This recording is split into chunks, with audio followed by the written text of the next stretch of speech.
بسم الله الرحمن الرحيم الحمد لله رب العالمين وأفضل الصلاة وأتم التسليم على سيدنا محمد الصادق الأمين وعلى آله وصحبه ومن استنى بسنته إلى يوم الدين رب اشرح لي صدري ويسر لي أمري واحلل عقدة من لساني يفقه قولي أما بعد السلام عليكم ورحمة الله.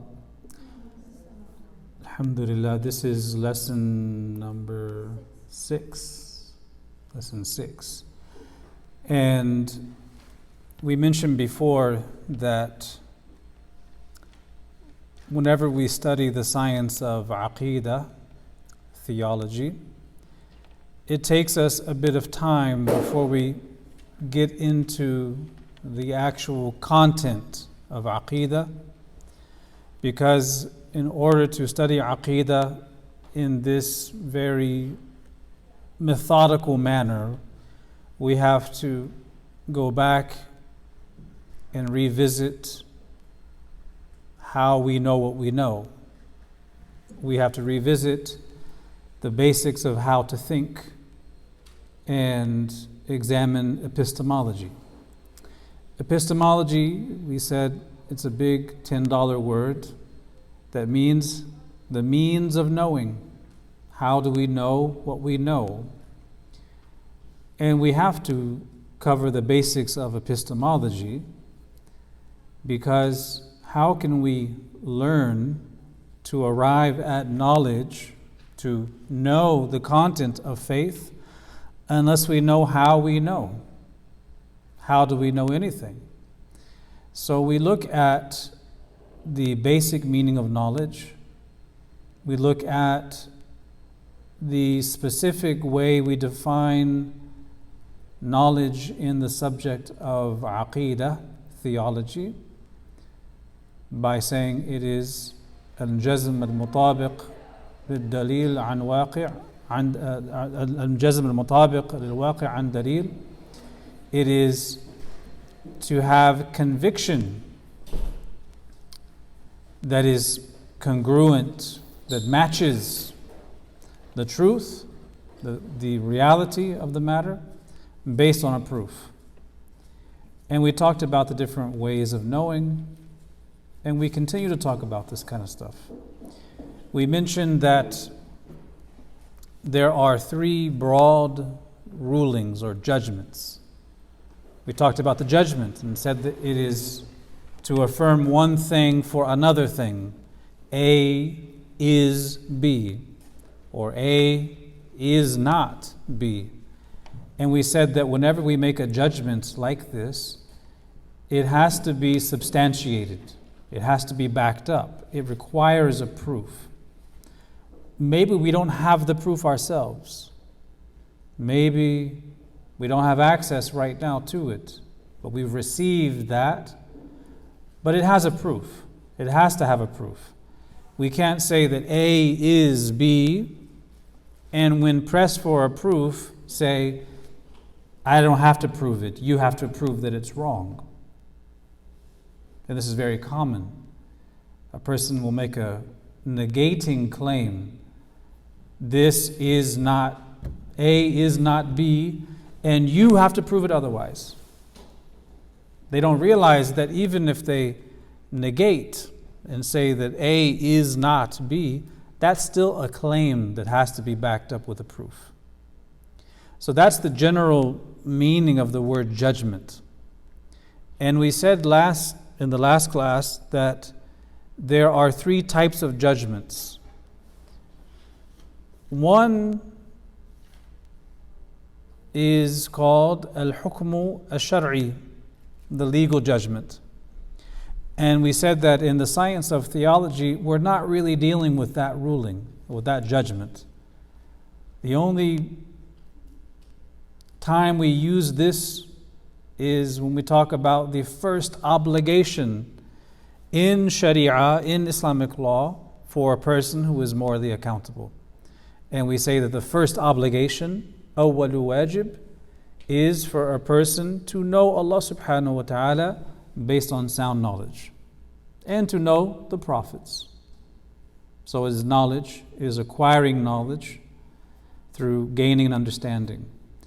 And we said that the hukum shar'i pertains to law, to fiqh.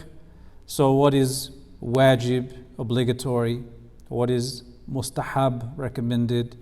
What is mubah, legally neutral? What is makruh, disliked? And what is haram, unlawful? These five make up what we call the legal rulings, al-ahkam al-khams, the five legal judgments. In reality, everything that we say with our tongues, or do with our limbs, or purposely leave, or everything is going to fit in one of these five categories. There's nothing in our life that does not have a hukum for it in the Sharia. Even things as simple and as mundane as what color shoes we wear. That has a hukum shari, a legal judgment. This doesn't mean that you have to go look into the Quran and Sunnah to prove the permissibility of wearing purple shoes. But it means that the Sharia rules that certain things are legally neutral, in that it doesn't matter whether you do them or do not do them. And some matters are recommended, some matters are disliked, some are obligatory, and some are haram. So when it comes to the color of shoes you wear, it's simple enough to know that the default ruling for worldly matters is ibaha, generally neutral, with some exceptions. But we're not talking about that. In the science of Aqeedah, we talk primarily about the hukum aqli, the rational judgment. But before we can talk about the rational judgment, we have to talk about the empirical judgment. So of the three, legal judgments aren't really covered, because that's the domain of law, of fiqh. The empirical judgment we do talk about, because we have to understand how it works if we're going to discern between it and the rational judgment. So we'll do a quick review of this empirical judgment before we go into the rational judgment, which is the most important of the three in the science of Aqeedah. The empirical judgment, we said it is, again, the hukum is the affirmation of one thing for another. A is B. So here the empirical judgment is affirming an association, a relationship or connection between A and B that is observed or determined through repetition, through observation, through trial and error. And this is the scientific judgment. Whenever I pour water out of a glass, while standing on earth, it pours downward, it doesn't pour upward. I can do that 1,000,000 times, and that's what happens. That is making an association between A, the pouring of water, and B, the effect of that action, which is it's descending, pouring downwards. I make this connection, the rabt, this association. I establish the relationship of A and B here through what? Through observation, through repetition. I'm not observing it once or even twice. Whenever it happens, whenever it's observed, it's doing the same thing time and time again. That's a pattern we establish. And that's why we call it al-hukmu al-adi, the empirical judgment, because ada means that thing which keeps coming back, it's always returning and repeating, is based on a norm. The hukm adi is establishing what is the norm in observable phenomena. Right? Now, when those patterns are broken, what do we call that?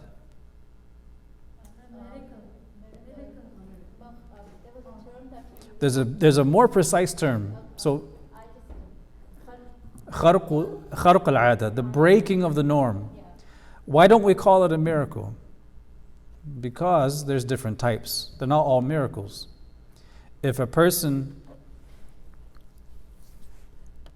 says something under their breath and they tie knots around a comb and put it in a well, and then the next thing you know, the person they named is suffering hallucinations and problems. That's a break with the norm. How many times would you observe a knot in a comb causing that? That's sihr, that's magic, that's sorcery. Sorcery is a category of a norm being broken, but how is it broken? It's broken because it has the effect of jinn. It's not observable. So not every break with the norm is good. Not every break with the norm is a miracle. Our ulama teach that there are 4 or 5 different types of breaks. We'll talk about that when we get to the chapter on the prophets, when we look at the miracles and what distinguishes miracles from other breaks with the norm. But this is based on observation, it's based on repetition. When you establish the pattern, you establish the norm. When the norms are broken, there are breaks with the norm. And one of them is a miracle. One would be a marvel or a gift that is given to one who is not a prophet. There's different types. So, the one important thing we learned about hukm adi, besides the definition and how it works, is the fact that when we observe cause and effect, I pour the water out of the glass and it goes downward. There's nothing daruri about that, nothing necessary about that. That doesn't have to happen. There's nothing to say that it has to be that way. Because Allah subhanahu wa ta'ala is the one who creates the linkage between the cause and the effect. If a person lights a match and they put their finger over the flame and the finger is burnt, that is a link between the fire and the burning of the finger, the link between the cause and effect. But who creates that association, that linkage between the cause and the effect? It is the direct act of God. And the fire doesn't have an independent power, independent of Allah, to do that. If Allah chooses for the fire not to burn the person's finger, it's not going to burn the finger. And we see in the story of Ibrahim alayhi salam that the fire didn't burn. Allah subhanahu wa ta'ala said to the fire, Kuni bardan wa salaman ala Ibrahim. Be cool and a source of tranquility and peace for Ibrahim. And when Allah subhanahu wa ta'ala addressed the fire, all the fires in the world, according to the narration, were worried maybe they're addressed by this divine command, and they all became cool all over the world for that moment when Ibrahim was placed into this fire, according to this narration. The point is that there's nothing necessary about those things happening, and this fundamentally changes how we view cause and effect. From the perspective of law, of Sharia, we use cause and effect. We engage within the means. We use the means before us. If you're sick, you take medicine. If you're tired, you go to sleep. If you're thirsty, you drink water. If you need something, you use the means before you. And you shouldn't neglect them. But from the eye of haqiqah, of ultimate reality, who is creating the quenching when we drink the water? Allah Ta'ala creates the quenching. Who creates the burning? Allah Ta'ala creates the burning. Who creates the healing when we take the medicine? It is Allah who creates the healing. So this fundamentally changes how we interact with the asbab, the world around us. From one perspective, we have to interact with the world around us, cause and effect. From another perspective, we trust in Allah Ta'ala as we use those things. And this is why the ulama say, whoever neglects cause and effect, the world of asbab, the world of secondary means, they are undermining the Sharia. They're undermining the Sunnah of the Prophet ﷺ. And whoever uses the secondary means while not trusting in Allah Ta'ala and knowing that this is the act of God, that is undermining Tawheed itself. So we have to have both of these perspectives together as we go about our daily life interacting with secondary means, cause and effect. So it has a spiritual impact on us as well when we understand how cause and effect works. Now, we're going to come back to that when we talk about the attributes of action and Allah's creative power and how we understand the world around us. Now, we want to get back to the rational judgment. And we were talking about this in the previous class, and I said it might take a couple of classes to really get this.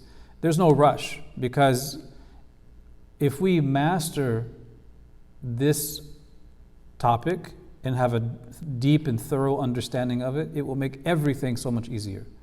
Because it's really about exercising the intellect Allah has given us all and getting used to thinking in a particular way so that we can establish the judgments.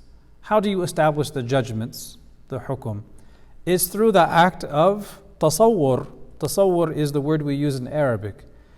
We say that tasawwur is to conceptualize, to conceive of it, to have a proper understanding of what is actually being said. What does it really mean when we say X, Y, Z? There's a very famous saying in Islamic law and logic, al-hukmu an al-shay far'un ala tasawwurihi. The judgment concerning a thing, al-hukm ala shay, is a branch of how you conceive of it. If someone says, what is the ruling in Sharia on XYZ? How can you know the ruling in Sharia on XYZ until you really know what XYZ is? So the scholar who is asked a question, if he's a mufti, what's the ruling, Sheikh, on XYZ? He can't rush into a judgment. He first has to have a tasawwur, a conception of what XYZ is. This happens a lot. A person will go to a sheikh and say, yeah, sheikh, this sheikh has studied classical fiqh, A to Z. They say, sheikh, what is the ruling on zakat for the 401k? It's a common question. If that scholar has only studied classical fiqh of transactions, they will not be able to answer that question. Why? Because there's nowhere in the books of fiqh is there something called 401k. In order for them to give a proper answer, they have to do what? What do they have to do? They have to know what is the 401k. So they have to research. And that research involves really digging into the field and consulting experts to get the best and deepest conception of what a 401k is. Now, once they understand what a 401k is and isn't, they can apply that understanding to the fiqh and determine, well, what is the ruling on paying zakat on the 401k? Now, I know some of you are wondering now. Well, it all depends. It all depends. There's different fatwas. Some say you pay it, others say you pay it once you have full access to it without extreme penalty. But this is not a fiqh class. You pay it because if you have access to it, you pay zakat because you have access. If you have money that's tied up, right? Other people owe you money and you don't have easy access to it, you're not paying zakat on that. You're paying zakat on money you have access to. So the question is on the issue of accessibility, but it's not the fiqh class. The point I'm making is when we're talking about rational judgments, it's really about understanding what are we talking about here, right? So I want to mention one point before we go into each of them and look at why we need to know what they are. So he said that science is about observing ada, the empirical phenomena, to establish norms. And we said that science can only operate in its own domain. And that's the domain of the measurable, the domain of what is observable, the domain of ada, empirical reality. Science cannot address questions outside of its own domain. Science cannot address the metaphysical why. It can say why water flows downward when you pour it out of a cup, but it cannot answer the metaphysical why of why is there existence, why is there something and not nothing, and what is the purpose of existence, and where are we going after this life. Those are metaphysical questions. Science can't answer them. So there has to be something beyond the physical to explain the physical. You can't explain the physical just with the physical. That would be called circular reasoning. Circularity. It's like saying, where does the signal come in the brain synapses? Where did the first signal come from? Right? It becomes circular. So we have to understand the rational judgment. The rational judgment is basically seeking to understand the nature of the world through that faculty. Not just through your eyes, not just through your ears, but processing that to arrive at a judgment. Now, the hukum aqli, the rational judgment, doesn't actually depend on the senses, right? So when we define the hukum aqli, the rational judgment, Ibn Ashir says, وَحُكْمُنَا الْعَقْلِ قَضِيَّةٌ بِلَا وَقْفٍ عَلَىٰ عَادَةٍ أَوْ وَضْعٍ جَلَى. The rational judgment does not depend on the ada, what you observe around you, nor does it depend on sharia. 1 + 1 is 2. Do you have to observe that in nature before you can make that judgment? No. Just badihi, it's self-evident. 1 + 1 = 2. It can't be other than that. And it's not something you have to observe in nature before you can make that judgment. Likewise, 1 + 1 = 2. Are you only allowed to say that when you derive it from a verse of Quran or a hadith? No. It's rational. It doesn't depend on observation in nature through empirical phenomena, nor does it depend on a ruling in Sharia. It is just the rational mind. Now, the aql gets a bad rap, right? And we're going to talk about that later. But the aql is a gift from Allah subhanahu wa ta'ala. And in many ayat of the Quran, Allah ta'ala challenges human beings by asking them this rhetorical question. It's really a rhetorical question of condemnation. Do you not use your aql? Do you not use your mind? And mind is perhaps broader than aql. Mind, when we say aql, we don't mean just the brain, but we mean the intellectual faculty, the faculty of the rational mind.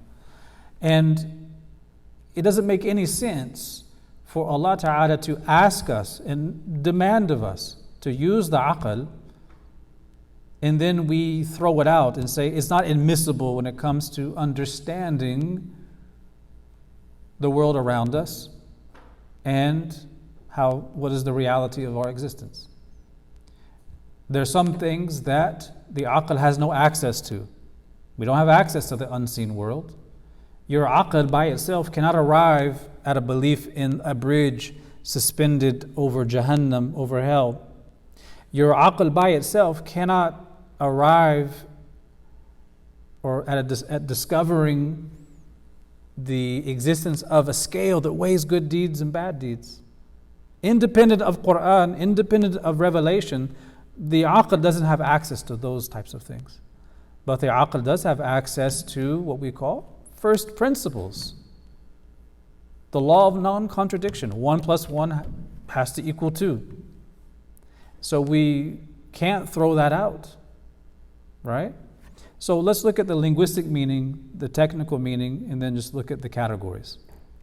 The aql, we said in Arabic, comes from aqlul ba'ir, which is this, this kind of thing this fetter or rope or cord that would hold a camel back. You say aqlul ba'ir, it holds it back. And linguistically, aql comes from mana', which is to prevent or to impede. And we say likewise, the aql of the intelligent person, the aqil, it keeps them from getting lost. Imagine if you didn't have aql, how would you do anything? It's only through the aql that you're able to process everything around you and arrive at judgments. How do I know that the stove is on and that it will burn my hand? Well, that's through experience, and it's also through sensory observation. I observe that it's on, but still, you're observing it. How do you know? Well, through experience. How do you know that experience is going to happen again? Because of repetition. It's all, you're processing the ada through the aql. The aql is that tool for making sense of everything around you. So, it is a great gift from Allah subhanahu wa ta'ala, and Allah ta'ala links it to the heart. And He mentions that the heart is the organ of aql, the organ of perception. So it's not just the brain. There's a lot of really smart people in the world, genius level, who have a lot of really weird, absurd ideas about reality. Just because you're smart doesn't mean you're going to come to the right conclusion, because there's other factors besides intelligence that are determining people's beliefs. That's something we have to understand too. You can learn all of this stuff inside and out. It doesn't guarantee guidance. A person can understand theology inside and out and know the rational arguments, but there may be something else that has them going in a different direction. There's a theory out there that people who are really, really intelligent are so intelligent sometimes that they're able to convince themselves of things that are really, really absurd, that someone of lesser intelligence would see as absurd. But they don't have the intelligence enough to concoct an elaborate system to convince themselves of it. So sometimes people who are the most intelligent have the most elaborate and complex way of explaining something absolutely absurd. And they have to have that intelligence in order to convince themselves of it. So it's a testament to their intelligence that they can make it sound so elaborate, but it's also a testament to the fact that aql is a tool, and you use the tool, but ultimately it's the guidance of Allah subhanahu wa ta'ala. Right? So likewise, Allah ta'ala is the one who nourishes, but we eat food. We cook it and prepare it. Right? So the aql, it's what we would call the seat, or the mahal, the locus, the source of the aql. Because Allah Ta'ala says in the Quran, do they not have hearts with which ya'qiluna biha, with which they use their aql, with which they understand? Right. Are we talking about the actual physical heart, or no? The spiritual heart, yeah. So for the first time in a few weeks, we get to go into the poem again. Which will call qalb also? This is spiritual heart, or does it call qalb? Qalb, fu'ad, yeah. Sadr, there's different terms, and depending on how they're used, they have different meanings, but generally the heart is seen as the source of this aql. There's a connection between the brain and the aql, the brain and the heart, or the brain and the aql, no doubt. But ultimately, it is a jawhar latif, as the scholars say. It's a subtle essence that Allah Ta'ala puts within people. Mind is also related, but mainly heart is the seat, or aql. There's a connection. With mind also. Yeah, there's a connection. So Were there any more questions before we proceed? So we'll go now into the poem. It's been a while since we've looked at the poem.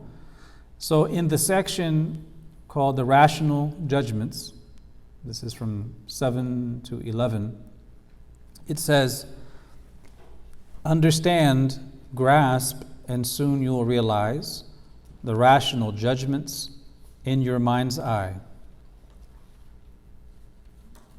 The mind's eye is another way of saying that faculty or thing by which you have tasawwur, by which you understand and conceive of things.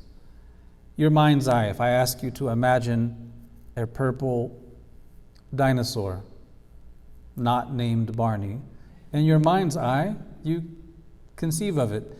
In this case, you may call it the imagination. You're using your khayal, your imaginative faculty, still your mind's eye, generally. So understand, grasp, and soon you'll realize the rational judgments in your mind's eye. You have to conceive of these three first before you can start using them. Number 8, line 8. A rational judgment is one of three. A rational judgment is one of three. What are the other two? Oh, sorry. This could be read two ways, and this is the thing about poems. Sometimes an author will write a poem, and in the commentaries, it can be explained in different ways. This could be seen as a reference to the hukum shar'i and hukum adi as two other kinds of judgments. The more likely explanation is that a rational judgment is one of three. The first of them is called necessary. That rhymes. So the first of the rational judgments is called the necessary, what is rationally necessary. It's wajib. When we say wajib in Arabic, we don't mean obligatory. This is wajib as in legally obligatory, something you have to do. Wajib here means necessary.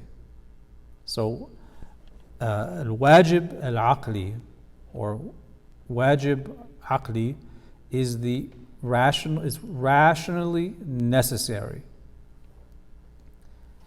For example, 1 plus 2 equals 3. Since in our mind's eye we know this must be. The second judgment's called impossible, like saying a thing's both moving and still.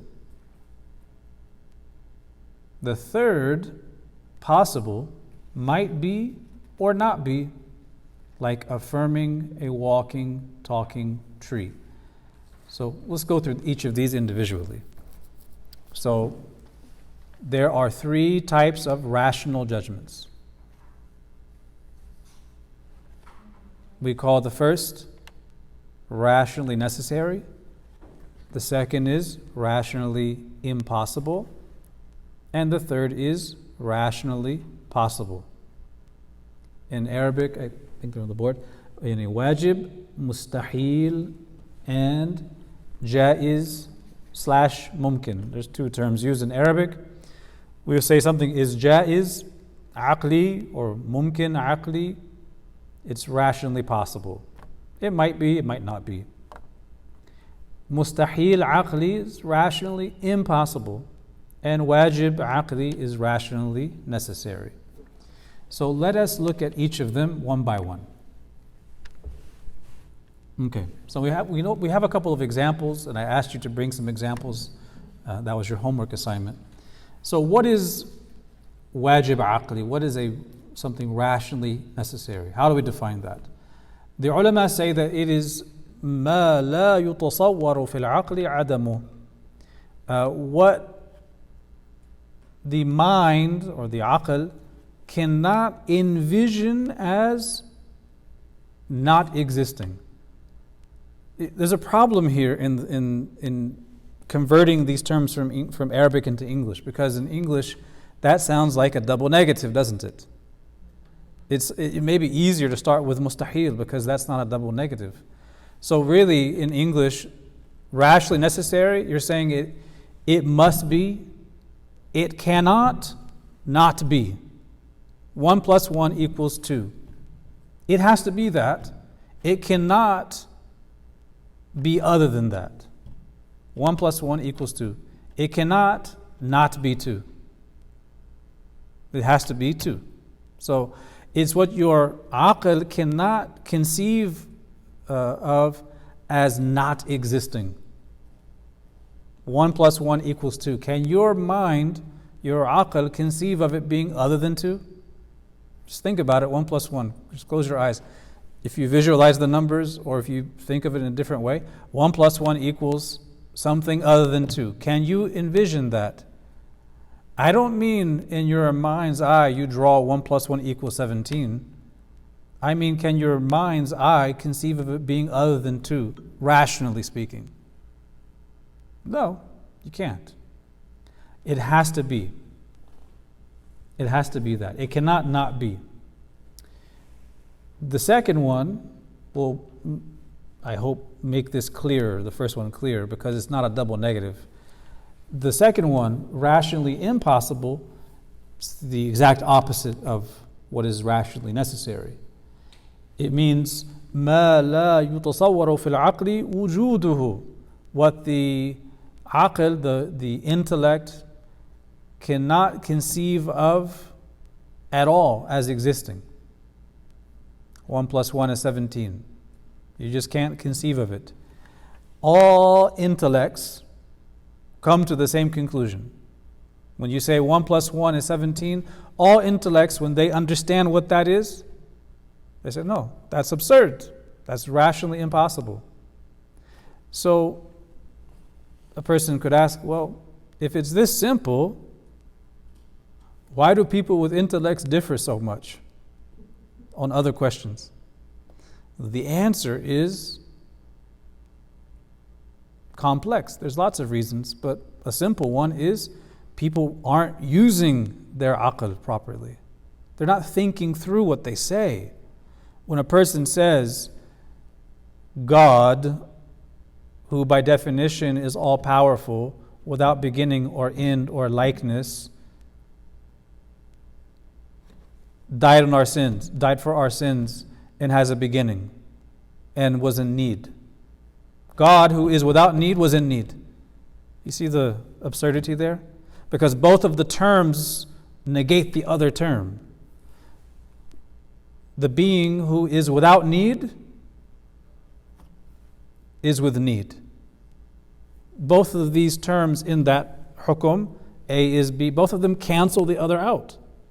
That's a rational absurdity. But people say that. If they don't say it like that explicitly, they say it implicitly. And when you ask them questions about this type of stuff and say, that doesn't make sense, they fall back on dogma and say, well, it's just a mystery, you just have to have faith. Blind faith, we don't get it, it's a mystery, right? That's rationally impossible.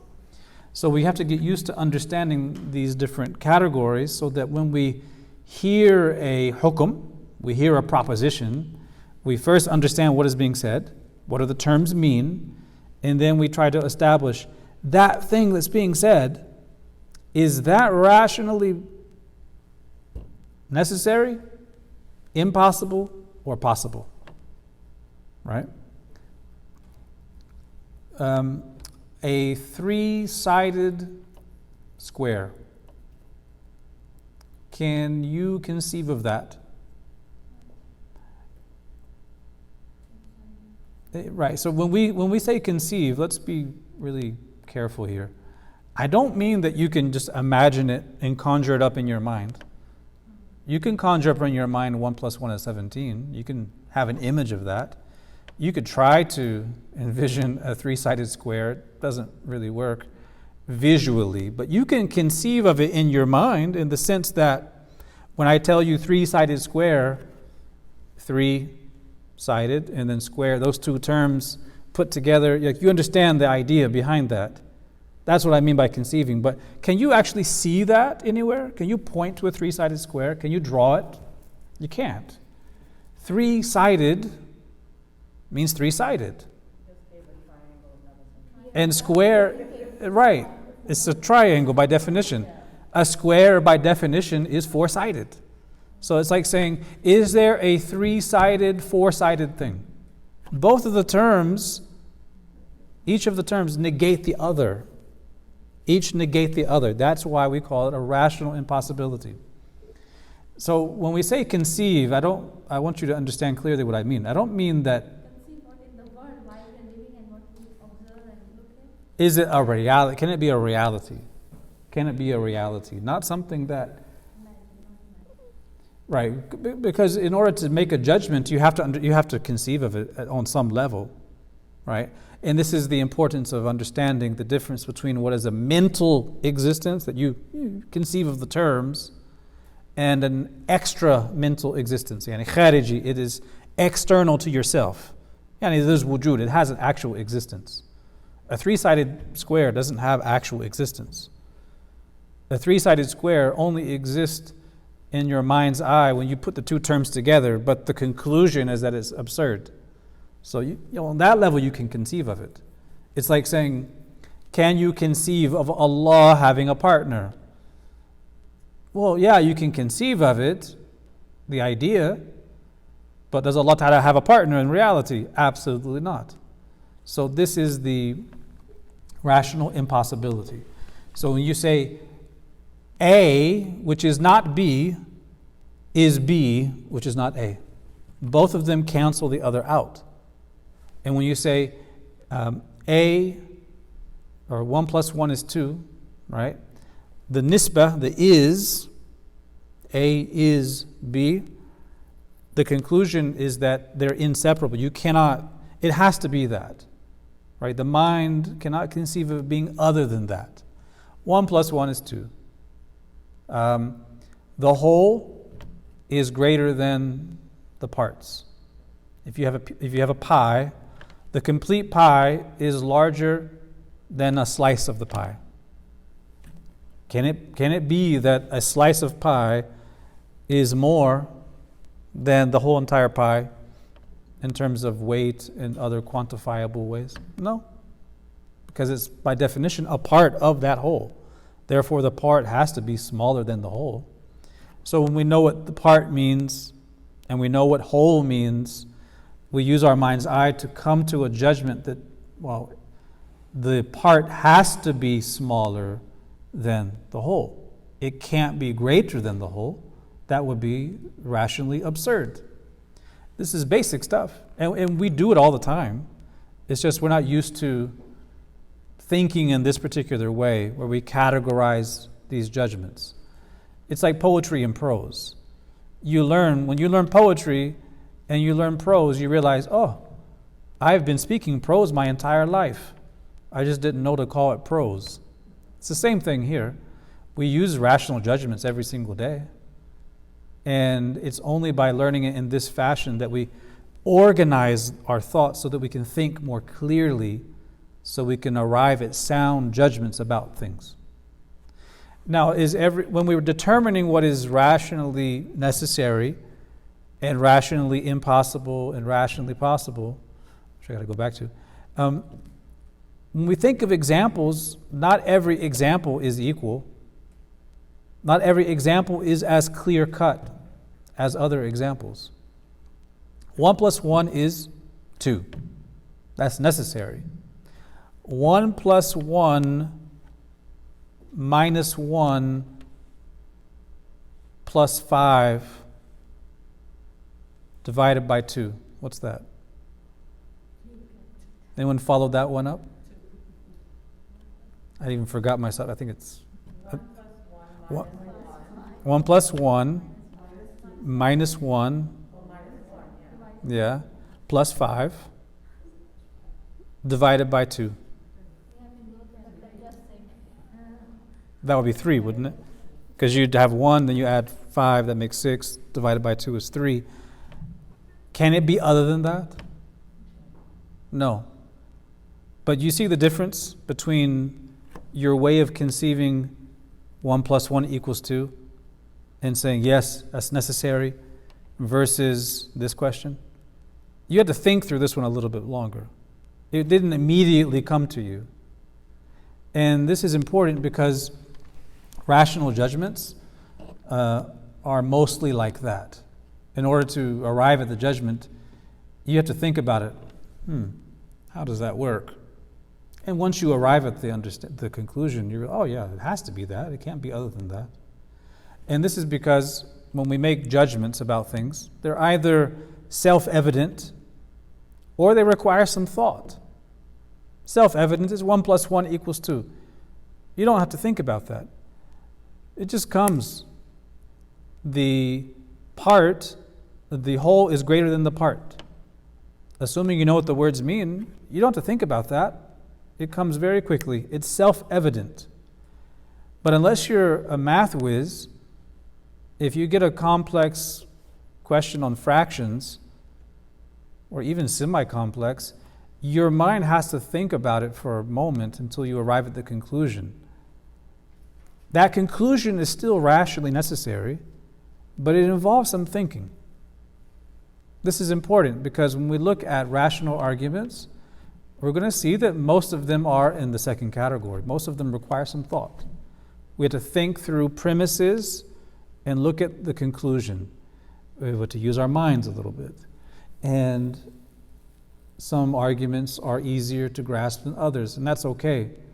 But that's how the mind works. We have to just get used to this way of categorizing things.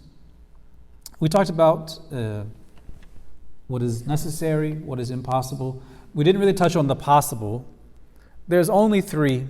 There cannot be a 4th, right? It's either necessary, impossible, or it's the intermediate of being possible. It might be, it might not be. What was the example I put on the board? Flying cow, right? Your mind can conceive of it. You can imagine it. Is it empirically possible based on what we observe around us? Depends. Has there not been a cow inside of an airplane? Oh yeah, that was what I was thinking. Empirically, it goes to like you said, for science, so scientific thinking. You- See that? Well, I thought you meant the cow that flies without this. So we have to define exactly. Yeah, by itself, I also thought. Right, so we have to define our terms and ask those kinds of questions to eliminate any other possibilities. This is why you have to be careful when people ask you questions. You have to say, well, depends. Do you mean a cow that is, maybe a cow is lowered onto a trampoline and for 2 seconds or 1 second it's suspended and it's flying. Technically that would be flying. Or it's in an airplane. Well, technically that's a flying cow, but that would mean that human beings fly as well. How are we defining flying? Do we mean flying as the independent ability of the cow to launch itself up into the air and travel on its own, unaided by technology? Empirically, that's impossible based on gravity. Is that rationally possible, though? Yeah, the mind can conceive it. The mind can conceive of it. It's nothing that's rationally absurd. To say a cow cannot fly is not the same as saying square circle. One is, you observe it, it's not possible, but to say that a cow can't fly like that, it just means it doesn't have the means, but your mind's eye can conceive of it happening. There's nothing absurd with it. The moon splitting, all miracles, they're rationally possible things. And this is the big hang-up of people who are confusing the empirical judgment with the rational judgment. A lot of people, when they think the rational mind, they think, what makes sense in the world around us. If it doesn't make sense in the world around us, it's rationally absurd. But we're distinguishing between what is empirically possible or impossible and what is rationally possible or impossible. A person who has elevated science beyond its proper domain would say, because scientifically a cow cannot fly, it means it's rationally impossible for a cow to fly. They're confusing categories, right? Or taking it to miracles, a person like that would say, it's absolutely impossible that a person can travel through the heavens, through the cosmos, and return to the earth like this. Well, yes, scientifically, that's impossible based on the limitations we have today. But is that rationally possible? Is that the same thing as saying a square circle? Absolutely not. It's a rational possibility. So it's important that we understand what is rationally possible, what is rationally necessary, and what is rationally impossible. And Aqidah, as a science, is really about discussing these three, namely, what qualities, what attributes are rationally necessary for Allah subhanahu wa ta'ala. Which attributes are rationally impossible with respect to Him, and what is possible. The impossible things are the opposites of what is rationally necessary.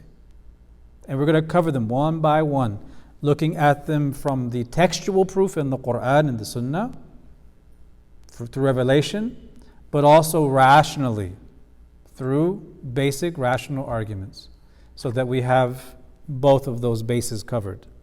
And that's the purpose of covering the rational judgment, so that we understand the different categories. There's something in my mind that is coming and it's not clear. Mm-hmm. When you said flying car, Mm-hmm. empirically or scientifically is not possible, but rationally it is possible. Mm-hmm. So why cannot we then, that circle, and he says circle has to be round, why it cannot be rationally possible then? Why always circle and Okay. why is always put aside as it is, which we know is four-sided and round? So really the question is, why can't a circle I'm just maybe have four-sided? something I'm missing. I know Okay, I'm define not- circle. What's a circle? Circle is round. It's by definitions, a circle has how many sides? So instead of using the word circle, write down A, which by definition has no sides, is four-sided. Does that make sense? Because the word circle by definition means something that does not have any sides. So to say that which has no sides has four sides is a contradiction in terms, right? It's just word salad. And you're putting two words together, one contradicts the other. Whether you look at it from forward or reverse, the circle, that thing which has no sides, has four sides. That which has four sides, from the other side, the other direction, the square, which is that which has four sides, is something without any sides. Each term rules out the other, and this is why we say it's a rational impossibility. Now, what's that rule called? We say rational impossibility, but there's a term for that. It's called the law of non-contradiction. I think I put that on the board here. And this is an example of what we call first principles. If we say that it's possible for us to know anything, then there are principles. The first principles, one of them is the law of non-contradiction. Something cannot be and not be something at the same time. And the funny thing about the law of non-contradiction, 1 plus 1 is an example. 1 plus 1 equals 2. You can't say that 1 plus 1 equals 2 and at the same time does not equal 2. That doesn't work. That's absurd. The law of non-contradiction is the basic bedrock of any judgment made. If someone negates the law of non-contradiction, it sounds really funny when they do. Because what are they saying? If they say the law of non-contradiction is absurd, they have to also say it's also necessary. Does that make sense? Because it can't be absurd and necessary at the same time. So if they say the law of non-contradiction is false, they have to say it's also true, because they're admitting the possibility of it being absurd and non-absurd, necessary and impossible at the same time. Things are in these tight categories. They don't escape. Something that is necessary is necessary. It doesn't become impossible. Something that is impossible doesn't become necessary. Right? Things that are possible are the only things that accept existence or non-existence, maybe, maybe not, can be, cannot be. The microphone here, is this a possible existence or a necessary existence or an impossible existence? It's possible. Can anyone point to anything in the world that is a necessary existence? It has to exist. Can you point to anything in the cosmos that is an impossible existence?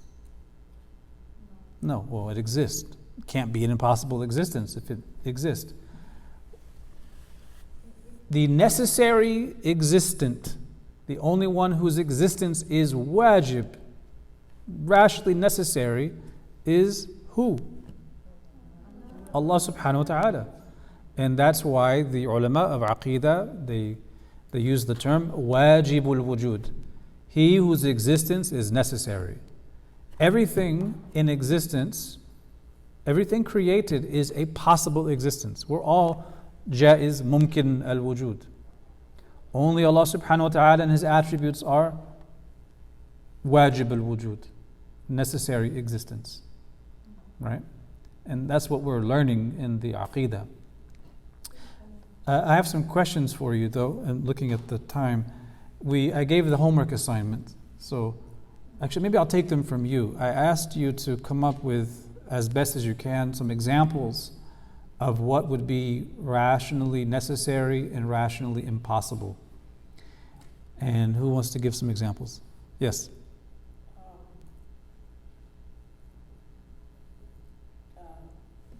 God has a son, and his name is Jesus. Rationally impossible. Yes.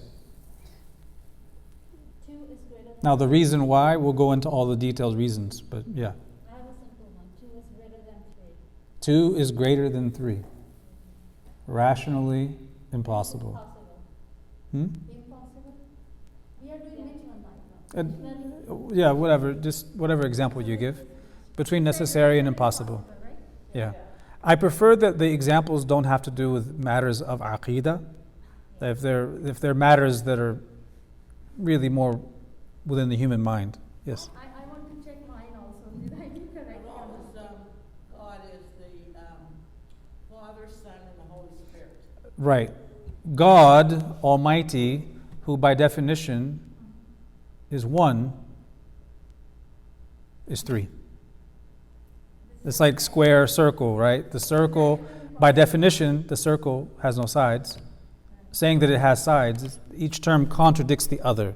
Or saying 1 + 1 + 1 = 1. Right.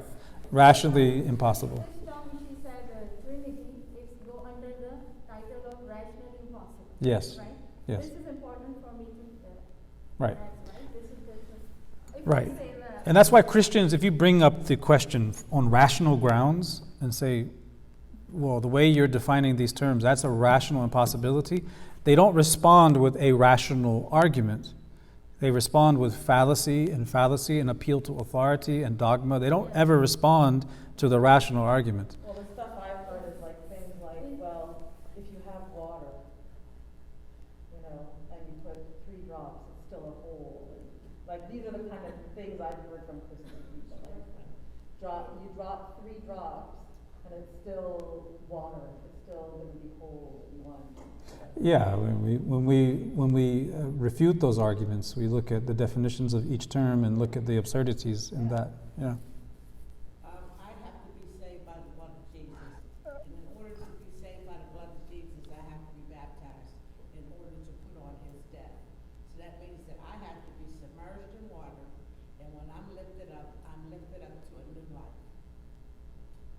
And I'll be saved. Well, that's an interesting one, because if we take each one on its own, is it rationally possible that Allah could have demanded that we become baptized as a ritual in order to enter Islam? Could he have legislated that? It's possible. That's possible. Now, this is a very specific religious claim, so we have to look at what each one means. But, rationally speaking, could Allah have made it an obligation for us to pray 50 times a day? Yes. In fact, it was. Yes. And then it was reduced to 5. So Allah Ta'ala can legislate practices for us in His Sharia as He wills. So He could legislate baptism. He didn't, but He could have. The other terms you're mentioning, we could have to unpack each of them. So we're looking at what is rationally necessary or impossible. That would rationally be possible, but obviously it doesn't occur. You had some examples you wanted to give? I like to know is this correct or not, because I'm still in the process of understanding it. First, I'll give 2. One is rationally necessary. Under the rationally necessary, I wrote at night it's dark. Is this correct? Rationally necessary. That nighttime it's dark. It cannot be, Well, it depends on how you're defining night, and it depends on how you're defining dark. Oh, okay, yeah. So then, like naturally. Is darkness? Darkness is on a spectrum, right? For you, a dark room may be a room that only has one light, not enough for you to read comfortably, but for another person, that room has enough light. Right, in that way, I understand. So you call it a dark room, and they would say it's not dark. No, I was thinking in that way that the naturally how the night and day, there's a difference which Allah made like dark night. It covers the daytime and the light. Mm-hmm. In that sense, which you're saying is correct also, those are the, like you said, It's a good example because it shows us how we can't jump to judgments without understanding what do we mean by these terms. What do we mean by dark? What do we mean by night? Do we mean by night a certain time? Like, for example, in Finland, where I lived for 5 years, in the summertime, Maghrib is at 11 p.m. and sunrise is at 2:30 a.m. Now, would you say, is it 2:30 at night? Or is it 2:30 a.m. in the daytime? We're not used to speaking like that here, where we have some normality. But there, it's completely different. Okay, if I say another one. So this one which I said, it depends.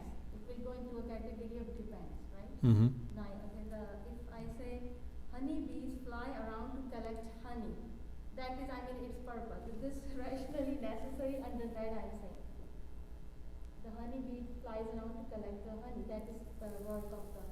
Or if I take a honeybee after it's born and I keep it in captivity in a jar, it's not going to get any honey. Yeah. It's not going to pollinate anything. Yeah. No, it's naturally if it's flying and go around, and this is like in its nature, Allah put that collects honey. So. No, the act of collecting honey is a rational possibility. Doesn't have to be. Like the individual bee doesn't have to be collecting honey. It may die before it has a chance. Yeah, it can die also. Yeah. But so it's correct. No, I'm somewhere. So we're not making observations about things in nature, because everything in nature, that's an empirical judgment. Okay. The honeybee flies and does this. That's an empirical judgment. We've observed bees doing that. But all the things we observe in nature, empirical observation, all of that is mumkin. All of that is possible. Right? What I mean by mumkin is like what we observe of patterns, right? Obviously, certain things would be impossible scientifically, but not impossible in the mind's eye. Like a honeybee pollinating 1,000 flowers. That's empirically observed. It's also rationally possible. A bee growing as large as a gorilla. Empirically, we haven't observed it. Yeah. Who knows how big bees were in the past, but rationally, you can think of that. You can conceive. It's possible. So these examples, which is more into, like you said, empirical or scientific, in that area it goes. Yeah, that example you gave, yeah. Okay. Yeah. So they are not actually rationally necessary. Right. And if it's I say in rationally impossible, if I say that banana is round, which is not. You could shape the banana and make it round. It's still a banana. What do we mean by banana here? If I peel the banana, squish it and make it round into a ball, it's a round banana. That's it depends when it goes to, right? But the shape, the way the banana is, if I make it depends, it goes into category of it depends. Right. This is like some observation, but if the way this banana is found, So a banana can undergo all sorts of changes, some genetic and it's still called a banana. A square, by definition, has 4 sides. It cannot undergo changes where it becomes 3-sided, a triangle, and still be called a square. I'm missing something. And I want to I think with the examples I have that I'm going to give you all, it'll click. So sometimes it's about language, you know. Most of the time, it's really about language. And once a lot of people, when they look at the language, it takes a while, then it clicks. And then that's what we want to ensure happens. You have an example? So for something being rationally necessary, it's like saying pentagon has 5 sides. Yeah, because the word pentagon has a definition. Yeah. By definition, it is that which has 5 sides. So when you say that which has 5 sides, has 5 sides. Both sides of the nisba, the hukum, they match, and it has to be that way. But the opposite is impossible, where both of them contradict the other. They cancel each other out. Like I can't say a pentagon is 6-sided. Exactly. Or a pentagon is a hexagon. Right. A circle is a square. A triangle is a circle. Right. Right. I had this weird thing, I was thinking this morning, and that a car in a given amount of time, it cannot go forward and backwards at the same time. Perfect. Yeah. This is the exact example given in the books of Aqidah. Not the car, but the issue of movement. Okay. Can something be moving and still at the same time? Yes. If the car is loaded on a truck, car is moving when the truck is moving. Okay, let's reword it. That's good. Can something be moving and still at the same time from the same vantage point? no. If you remove the vantage point, then yeah, the car could be loaded on a truck. Zaid, who is riding in the passenger seat, he's completely still, but you see him drive down the road. Someone's driving him, but he's completely still. He's moving and still at the same time, but that's from your vantage point. From your vantage point, he's completely still and he's moving. But from the same vantage point, a single vantage point, moving and still at the same time? No, because movement is movement, stillness is stillness. The two don't combine from the same vantage point. So it will come under what rationally necessary? This moving, which you say cannot be moving from the vantage point, can't be moving and stop. Well, if you're saying that Zaid is moving and still at the same time from the same vantage point, that's impossible. That's impossible. Right. If you say something cannot be moving and still at the same time from the same vantage point, you'll say that's necessary. It's the language, because it's double negative.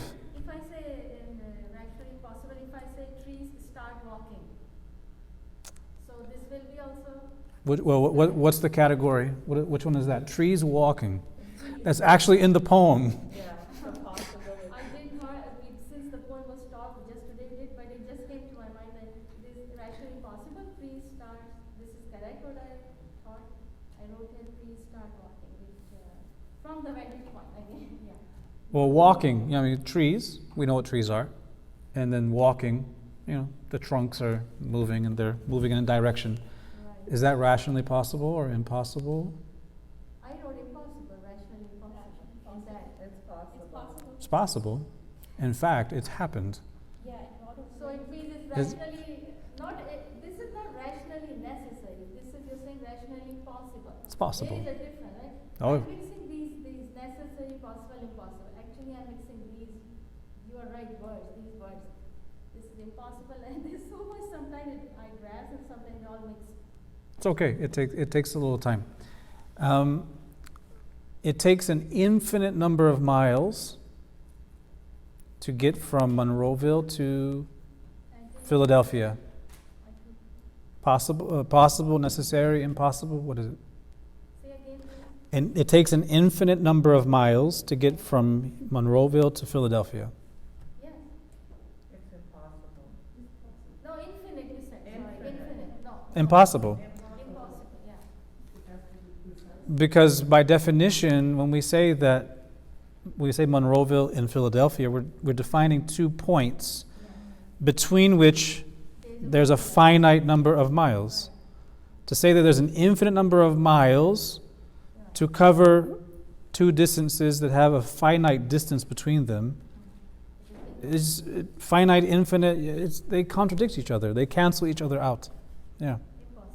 By the way, with the walking trees, it's scientifically proven that trees actually move. Yeah. There's. Like there's a tree All called of a them? palm tree in Latin America, Some trees. and it actually moves. And they say it's like a fact that trees move for environmental reasons. So the specific They don't just stay still. But do we know that if? No, meaning like their You mean- roots You mean not all the trees that specific? Yeah. Hmm. move. But we're reminded here of something I mentioned in the very beginning that's very important. The rational judgment, if we take the example of trees moving, or any other thing, the rational judgment to make it does not depend on it being observed empirically, and it does not depend on a ruling in Sharia before you can affirm it. So in the case of the tree, we don't have to observe a tree walking to make the judgment that it's rationally possible. We don't need a proof from the Quran or the Sunnah to affirm that as a rational possibility. When we say it's rationally possible, we're not saying that it happens. We're not saying that it ever will happen. But it's rationally possible. So if we receive something in the Quran or the Sunnah which mentions something like that happening, we believe that because it's possible, number one.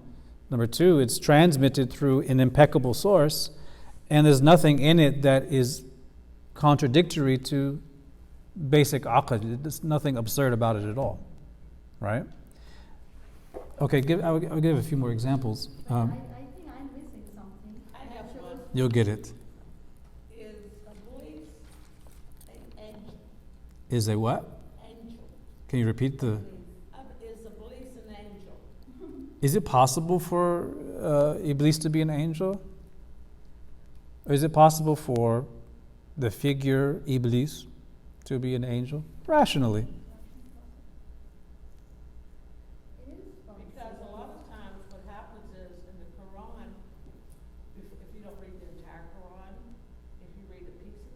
Mhm. it'll say that Iblis was with the angels and they prostrated to Adam. Yeah. But it didn't identify whether he was an angel or not. But that's depending on revelation to make that judgment, whether he was a jinn or whether he was an angel. So what is jinns made of? But even that, how do you know jinn are made of anything? You only learn that through revelation. Exactly. So what we said, the rational judgment isn't depending on revelation. In other words, you don't need a verse of Quran to say 1 + 1 is 2. Exactly.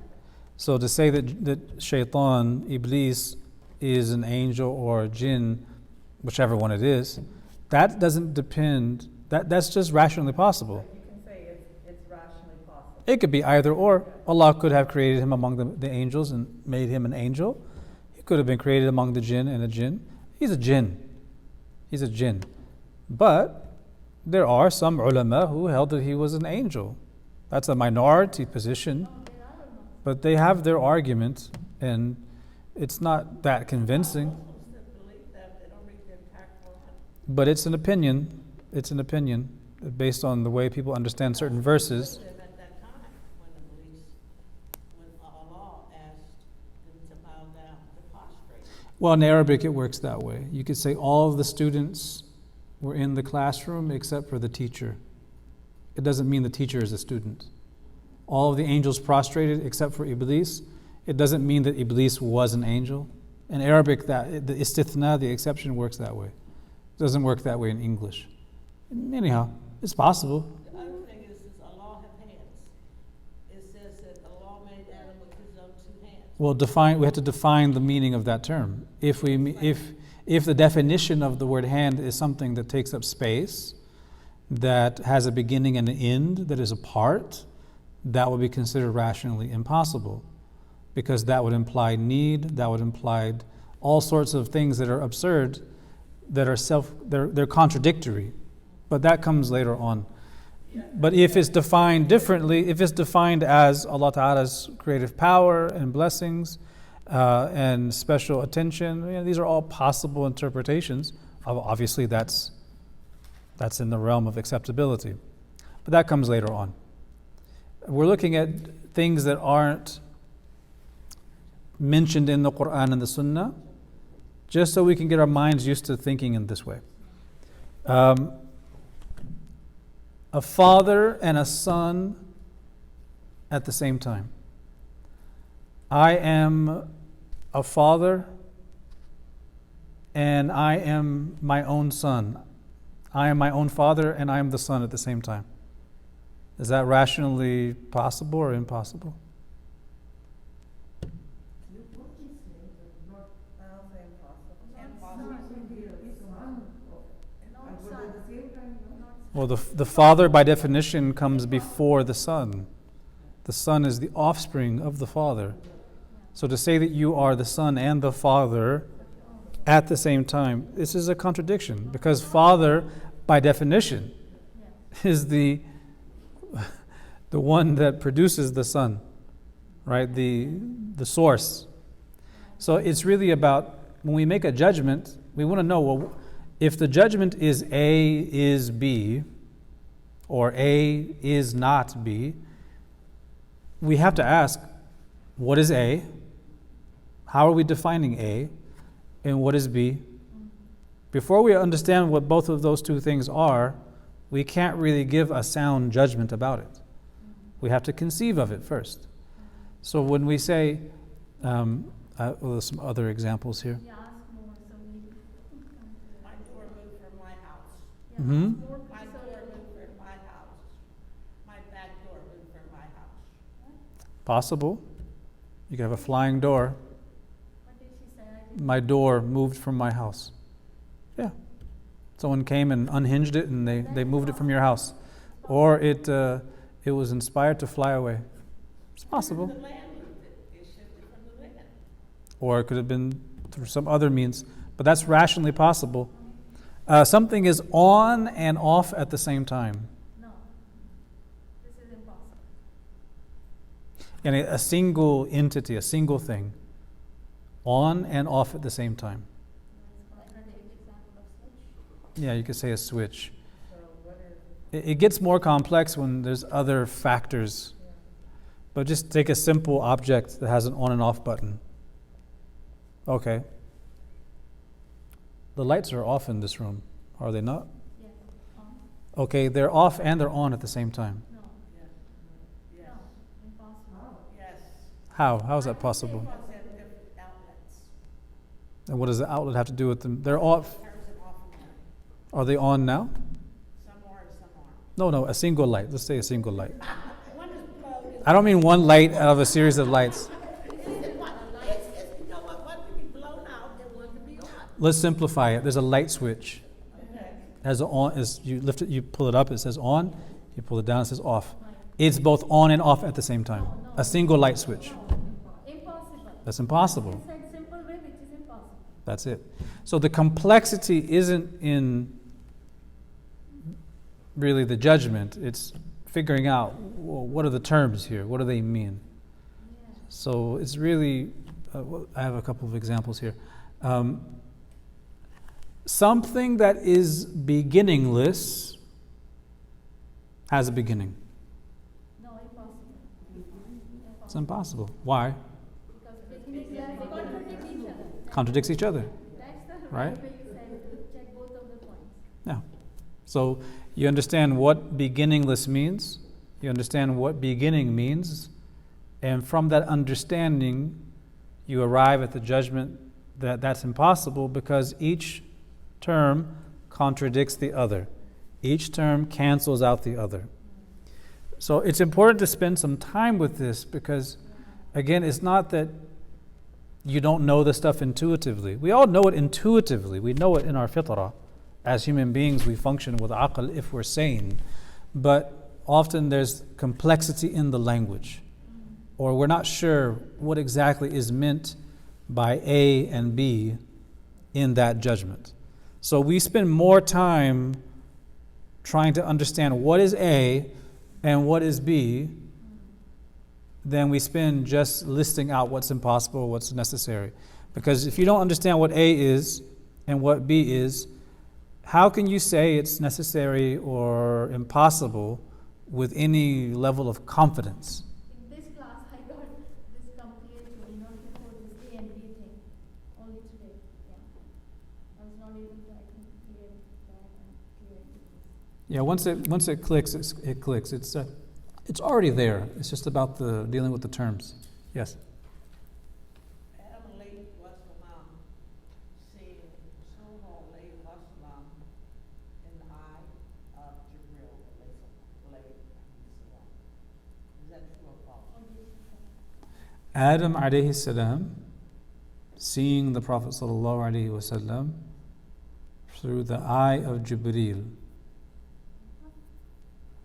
Is that impossible or impossible? It depends on how we're defining terms, or it depends on how we're making this claim. If you mean taking on the identity of Jibril and through that seeing the Prophet ﷺ through the eye of Jibril, that's rationally impossible because it is the law of huwiyya, of self-identity. And a thing is what it is, and it is not other than it. But if you mean that he's shown a vision, Seeing the shadow of Rasulullah alayhi wasalam in the eye of Jibril, is that possible? In the eyes of Jibril alayhi wasalam. well, again, if you're talking about how is the manner of seeing? You're saying, otherwise, Adam is looking at Jibreel, and in his eyes, he sees the Prophet sallallahu alaihi wasallam. Yes. So Adam is looking at Jibreel. This is how I understand it. Adam is looking at Jibreel, and then who's to say Jibreel has eyes? Yeah, you have to just. Yeah, and that's See? So another that's- question. That's a Right, good one to so- unfold. This is not a clear one. It's not a clear one. It's not, And then you're it's saying that, complicated. so he's looking at Jibreel, and then he's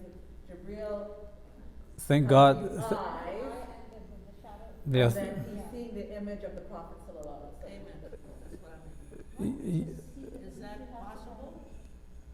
it's really about spending time with each term and interrogating what it means.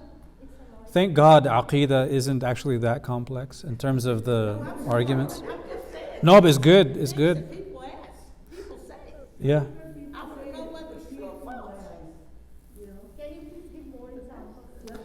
Um, That one is kind of not so simple. okay, here's one that's necessary. Most of the examples have been impossible. Impossible, yeah. Let's look at something that's necessary. This is an important one. This microphone is composed of matter. It's matter. This microphone stand is composed of matter. Matter and spatiality, taking up space, are intrinsic to one another. So if you say, for example, I have a phone, and you say, where? I can't tell you nowhere. Because the fact that the phone, by definition, is matter, it is a thing that takes up space. So something that is composed of matter, that has dimensions, it has a height and weight and depth, that is inseparable from it taking up space. Right? A car takes up space because it's matter. What space does it take up? Well, it takes up its portion of the void, wherever it is. This is inseparable. So you can't picture a phone except that phone is located in a physical space. It's taking up space. Right? If the phone So is that's in your the bag, Hmm? Is that if the phone is in your bag, what is taking the space, the phone or the bag? it is Well, it's both. The phone is still inside of something. the bag also? There's levels because the phone itself is composed of parts. So those parts come together to form a whole we call a phone. That phone may be covered in a phone case. That phone case and the phone together may be placed in the bag.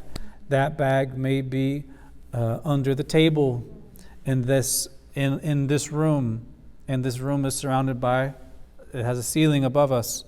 And there's levels, but we're talking about just a simple thing that is composed of matter, a microphone. It takes up space. Space, matter and spatiality are inseparable. Right? That's necessary. You can't separate the two because by definition it's matter. It takes up space. And we're going to come to that later on when we go into the other arguments further into the book. But that's something necessary. Another one, rationally necessary. Four-sidedness to a square. Four-sidedness to a square is rationally necessary. Why?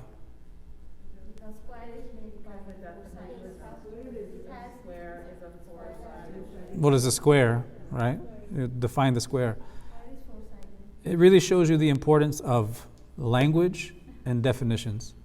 If words mean whatever we feel like they mean, if we allow ourselves to self-define words as we feel on any given morning, then we have nothing that grounds our knowledge.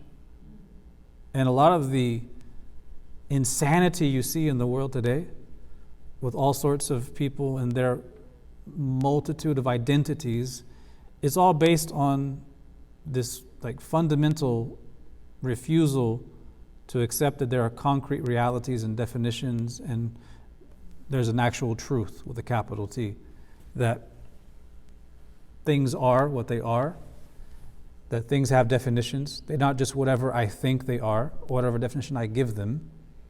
It's not just a language trick. We're not playing word games.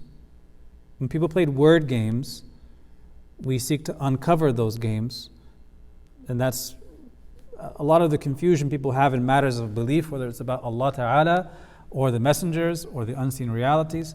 A lot of it comes from just fuzzy thinking and receiving that fuzzy thinking from society, parents, or whatever other sources are out there that they take on as being truth, or what they think is the truth.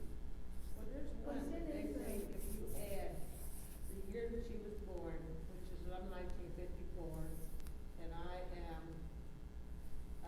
I'll be 66 this year, and it comes out to 220.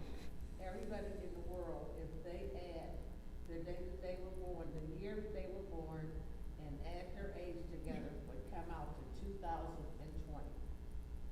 Is that true? Is that rational or unrational? It's a mathematical question. So if the mathematical principles are applied and it checks out, It checks out. and no matter how many times it's It done, checks out global. then it checks out. There's a mathematical reality. It checks out global.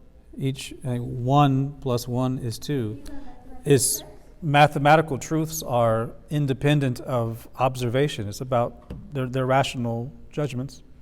As long as the math checks out, as they say, the numbers don't lie, as they say. Yeah. I checked out all my family.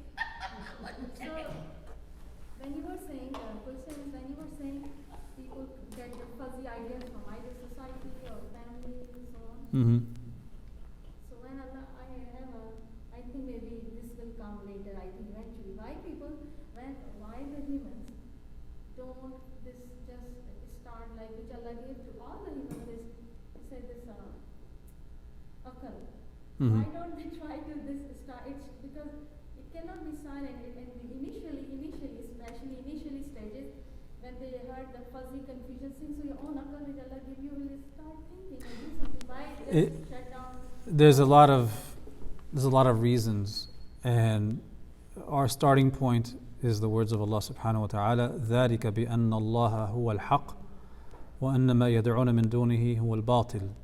That is because Allah is al-haq, the truth, the reality.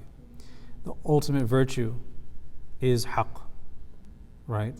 Because in knowing haq and affirming haq and living according to haq, you attain all of the highest values.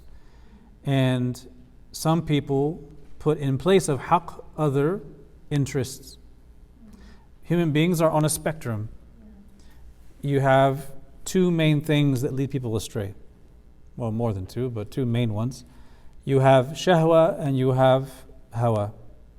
Shahwa in this case means just their nafs, their desires, what they want to do in life. Carnal passions, food, this, that, or the other, power, whatever. But then you have hawa, which is really people who are infatuated with their own ideas. They have certain ideas about what haqq is that appeal to them because of various reasons. They feel special or they feel unique or elite, and they're not really interested in haqq as such, but being clever, having clever ideas, or following their forefathers, or other things that stand in place of haqq. So for some people that they deviate from haqq because they just want to do what they want to do. Their shahwa is overpowering them. They want to do what they want to do. For other people, they can't admit that maybe they don't have it all figured out and that there's a higher authority for these things. So people respond either through appealing to false authority, oh, my forefathers, oh, my society, or they appeal to their desires, and they say, why should I do that? I'm going to do this, and they just deny, even if deep down inside they know. So kufr is complex. It's not just, they were unable to think properly. Some people understand haqq, but they still cover it up. It's not that they were unable to take an aqeedah class and know what is rationally necessary. If only they were in this class, they would be guided. No, some people can know all of that and more, but there's an obstinance in them that causes them to rebel, that causes them to be arrogant and to deny what is as plain as day. So kufr is complex. There's kufr of turning away, where the person just can't be bothered. They don't care. They're not moved one way or the other. It's irrelevant to them. There's the kufr of outright denial. There's the kufr of takdhib, where the person just says, no, that's all a lie. It's complex. So ultimately, all of them deep down know what is right, but the cover of kufr, theirs, and all those things are in the middle. Yeah, we could say that they know in their fitrah deep down, but they've covered it up to the point where they don't even recognize it anymore. It's not that they cover it up and they recognize it, where they hold two simultaneous and yet contradictory beliefs, where they know Islam is haqq, but no, they're going to also refuse. You have people like that, but it's not all like that. Some people, they're covering the fitrah, they're covering the recognition of reality with all these other things, to the point where it's virtually gone. Yeah. Khair. So inshallah we'll stop here. Next week, or next class, we'll do some more review of the rational categories. Think about some other ones if you want to. It's good to spend a good amount of time on this, just to look at how it works, until it becomes easy to parse the terms and understand what things mean and arrive at those judgments. Once you get acquainted with that way of thinking, when we go into the actual text, you'll find it's very smooth. It's very easy. There's nothing really overly complex. This, I would argue, is probably the hardest part of the entire book. And once you get over this hurdle, everything else is nice and smooth sailing and, inshallah, enjoyable. Khair. Any other questions? طيب. سبحانك اللهم وبحمدك أشهد أن لا إله إلا أنت أستغفرك وأتوب إليك والحمد لله رب العالمين.